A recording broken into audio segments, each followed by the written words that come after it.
Movie की starting में हम चार दोस्तों को देखते हैं जो कि छुट्टियां मनाने कहीं पर जा रहे थे, जिनमें दो भाई बहन और उनके साथ उनकी दोस्त थी जो रास्ते में हाईवे पर जा रहे थे। तो इनको रास्ते में एक गाड़ी खड़ी हुई दिखाई देती है जो कि सड़क के बिल्कुल बीचों बीच थी। जो गाड़ी चला रहा था जिसका नाम ब्रायन था, जिसको देखकर उसको गाड़ी रोकनी पड़ती है। बाहर गाड़ी के पास एक आदमी खड़ा था जो कि इनसे मदद मांग रहा था। वो आदमी उनके पास आता है और कहता है प्लीज आप लोग मेरी मदद करो, पर ब्रायन उसे मना कर देता है और गाड़ी चलाकर वहाँ से जाने लगता है। लेकिन बाहर खड़ा आदमी फिर भी नहीं मानता है और वो एक पाना लेकर उनकी गाड़ी के पास आ रहा था। जब वो आदमी उनको पास आता है तब तक तो ब्रायन उसकी हरकतों को देख रहा था। तभी उनकी नजर उस आदमी की गाड़ी पर पड़ती है जिसमें एक छोटी बच्ची बैठी थी। उस बच्ची ने अपने चेहरे पर मास्क लगाया हुआ था और उस पर खून लगा हुआ था। यह देखकर वो चारों डर जाते हैं। ब्रायन साइड से अपनी गाड़ी निकाल कर वहाँ से निकल जाता है और यहाँ पर हमें पता चलता है कि उस आदमी की बेटी एक वायरस का शिकार थी, जो वायरस पूरी दुनिया में फैल रहा था। यह इतना खतरनाक वायरस था जो भी इसकी लपेट में आ गया वो कुछ ही घंटों का मेहमान होगा,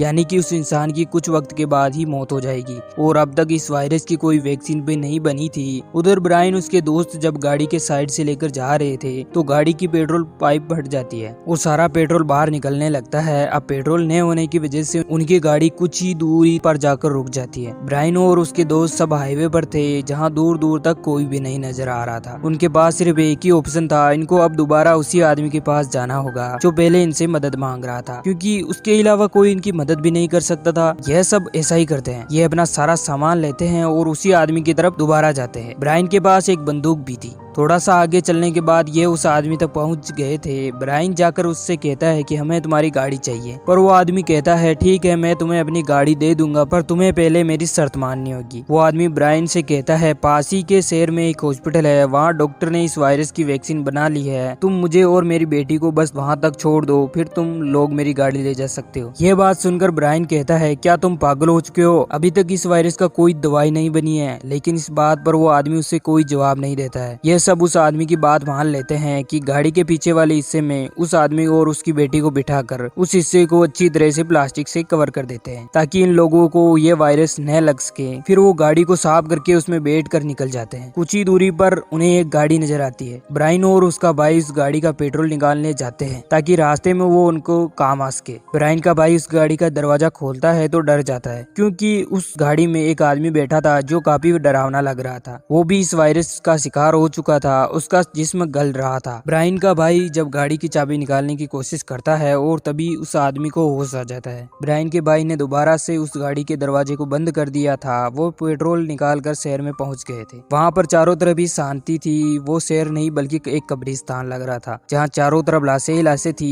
अब ये लोग उस हॉस्पिटल में पहुंच गए थे जहाँ पर उस आदमी को जाना था। ये सब अंदर जाते हैं और वो आदमी अपनी बेटी को गाड़ी में ही रहने का कहता है। यह सुनकर ब्रायन की दोस्त बॉबी भी वहीं पर रुकने का कहती है, क्योंकि वो अकेली बच्ची को छोड़कर नहीं जाना चाहती थी। और जाते हुए ब्रायन बॉबी से कहता है देखो उस बच्ची से दूर रहना और उसको छूना मत, क्योंकि ये वायरस जल्दी फैलता है। फिर ये सब अंदर चले जाते हैं। जब ये हॉस्पिटल के अंदर जाते हैं तो वहाँ पर भी कोई नहीं होता, हर तरफ खामोशी थी। लेकिन तभी वहाँ पर एक बच्चा नजर आता है। सब उसका पीछा करते हैं और उस डॉक्टर तक पहुँच गए थे जिसने वैक्सीन बनाई थी। डॉक्टर के पास जाकर वो आदमी कहता है मुझे वो दवाई चाहिए जो इस वायरस को खत्म करती है, क्योंकि मेरी बेटी भी इस वायरस का शिकार है, मैं उसे बचाना चाहता हूँ। डॉक्टर कहता है वो दवाई अभी तक नहीं बनी है और यह ऐसी दवाई है जो तुम्हारे जिस्म में प्रोटीन को बढ़ा देती है और वो ही इंसान बच पाता है जो इस प्रोटीन को बर्दाश्त कर पाएगा। फिर वो डॉक्टर एक बच्चे को वो ही दवा पिलाने लगता है। सब उसको रोकते हैं, लेकिन वो डॉक्टर कहता है अगर तुम्हारे पास कोई और रास्ता है इन बच्चों को बचाने का तो मुझे बताओ। यह सुनकर सब चुप हो जाते हैं। उधर बाहर बॉबी उस बच्ची के पास थी तो उसकी हालत भी खराब हो जाती है। ये देखकर बॉबी खुद को रोक नहीं पाती है। सारी कवर हटाकर बॉबी बच्ची की मदद करने की कोशिश करती है। तभी उस बच्ची को खून की उल्टी होती है और खून की बूंदें बॉबी के चेहरे पर गिर गई थी। इसका मतलब बॉबी भी इन्फेक्टेड हो सकती थी। बॉबी खुद को साफ करती है। इतने में ब्रायन और बाकी के लोग भी आ गए थे, पर बॉबी इस बारे में किसी को भी कुछ भी नहीं बताती है और वो उस आदमी को बताते हैं कि तुम्हारी बेटी बेहोश हो गई थी और अब वो बिल्कुल ठीक है। वो आदमी यह सुनकर खुश हो जाता है। वो इन चारों से कहता है अब तुम जा सकते हो। यह सुनकर वो सब खुश हो गए थे। ब्रायन के भाई को यह सब बुरा लग रहा था कि वह उन्हें यहाँ पर अकेले छोड़कर जा रहे हैं। फिर थोड़ी दूर जाकर गाड़ी को अच्छी तरह से साफ करते हैं और फिर पास ही के एक होटल में जाकर मजे करने का सोचते हैं। लेकिन ये लोग वहाँ जाकर देखते हैं तो उधर भी कोई नहीं था। उन चारों के अलावा जब वो वहाँ पर घूम रहे थे, ब्रायन ये देखता है कि बॉबी थोड़ी कमजोर हो रही है। वो उससे पूछता है कि क्या तुम ठीक हो? वो कहती है हाँ मैं ठीक हूँ। वो किसी को कुछ भी नहीं बताती है। उसके बाद ब्रायन को ऐसा लगता है कि पुल में कुछ है। जो वो चेक करता है तो पानी में लाश थी, जिसे देखकर ब्रायन डर गया था और डर की वजह से पानी में गिरने वाला था। तभी उसका भाई उसे देख लेता है और आकर उसे बचा लेता है। उसका भाई ब्रायन से कहता है कि क्यों न हम थोड़ी सी मस्ती करें। ये गोल्फ खेलने जाते हैं जहाँ पर थोड़ी मस्ती भी करते हैं। रात में ब्रायन का भाई और उसके दोस्त जब होटल में घूम रहे थे तो इनके पास एक आदमी आता है जिसने लाइट टॉर्च पकड़ी हुई थी। उन्हें लगता है कि ब्रायन है, ये उसे आवाज भी देते हैं ब्रायन। वो कोई जवाब नहीं देता है। ये दोनों डर गए थे, फिर वहाँ से भागने लगते हैं और डर के छुप गए थे। उधर बाहर ब्रायन को भी एक आदमी नजर आता है। यह उसको पकड़ लेता है। उधर आदमी के कुछ और साथी भी थे जिन्होंने इन चारों को पकड़ लिया था, मगर वो चारों अपने एक साथी को बारे में पूछ रहे थे।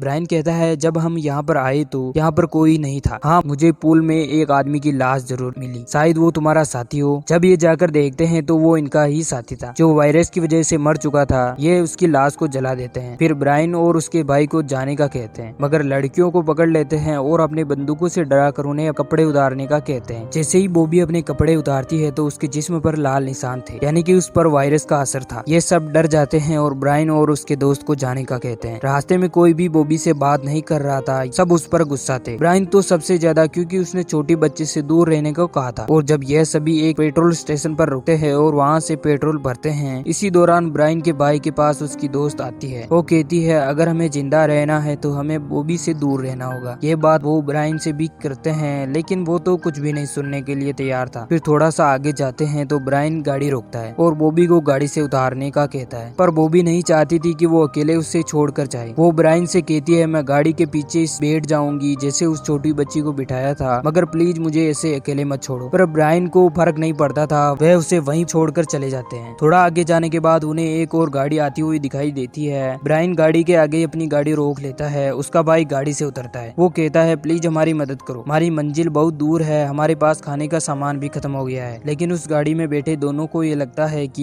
ये लोग भी वायरस का शिकार है। वो अपनी गाड़ी के पीछे की तरफ ले जाने लगते हैं। ये देख ब्रायन को गुस्सा आ जाता है। वो अपनी गन निकालकर दोनों लेडीज पर गोलियां चलाने लगता है। वो इतना गुस्से में था कि वो नहीं जानता था कि वो गुस्से में क्या कर रहा था। उस फायरिंग में एक गोली लेडी को लग जाती है और वो मर जाती है। जब दूसरी लेडी गाड़ी से बाहर आती है तो ब्रायन की टांग पर गोली मार देती है, जिससे वो जख्मी हो गया था। ब्रायन फिर भी उस लेडी को भी मार देता है। अब उसको भी गोली लगी थी, जिस वजह से उसे काफी दर्द हो रहा था। तो उसका भाई उसे गाड़ी में बिठाता है और गाड़ी चलाकर ले जाता है। थोड़ा सा आगे जाने पर उन्हें एक घर दिखाई देता है। वहाँ से वो दवाई लेकर ब्रायन की टांग पर लगाता है। जब वो ऐसा कर रहा था तो वो देखता है कि उसकी टांग पर भी बिल्कुल वैसा ही निशान था जैसा बॉबी के जिस्म पर था। मतलब ब्रायन भी उस वायरस की लपेट में था। अब उसका भाई उसको गाड़ी में पीछे बिठाकर जाने लगता है। आगे वो जंगल में आग जलाकर बैठते हैं। ब्रायन की हालत बहुत खराब हो रही थी, क्योंकि जिसको भी यह वायरस हुआ था वो बचाओ कहाँ था। ब्रायन के भाई की दोस्त उससे कहती है ब्रायन सो गया है, जाओ जाकर गाड़ी की चाबियां लेकर आओ, क्योंकि हम और आगे ब्रायन के साथ नहीं चल सकते, वरना हम भी इस वायरस का शिकार हो जाएंगे। वो जाकर ब्रायन से गन और चाबियां ले लेता है। तभी ब्रायन उठ जाता है। वो कहता है मेरे भाई तुम गलत चाबियां ले गए हो, गाड़ी की असल चाबी तो मेरे पास है, ये तुम्हें तभी मिलेगी जब तुम मुझे मार दोगे। ब्रायन कहता है कि किसी वायरस की चपेट से मरने से अच्छा तो मेरे भाई मुझे मार दे। वो तो उसे नहीं मारना चाहता था, पर ब्रायन के बार बार कहने पर वो उसे मार देता है। और फिर ब्रायन का भाई और उसकी दोस्त दोनों ही अपनी मंजिल की तरफ चले जाते हैं और मूवी यहीं खत्म हो जाती है। सब्सक्राइब करके बेल आइकन ऑन जरूर कर देना। मूवी नेम और वॉइस ओवर में कोई कमी रही हो तो बता